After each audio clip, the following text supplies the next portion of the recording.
I realized how hard to be Kylie. She's a Wonder Woman talaga.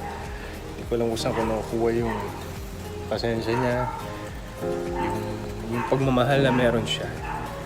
She's full of love, patience, napakahaba ng pasensya and understanding. Hindi ko alam kung paano niya na naasikaso lahat. So, deserve niya to. I decided to give her a property. I'm planning, number one,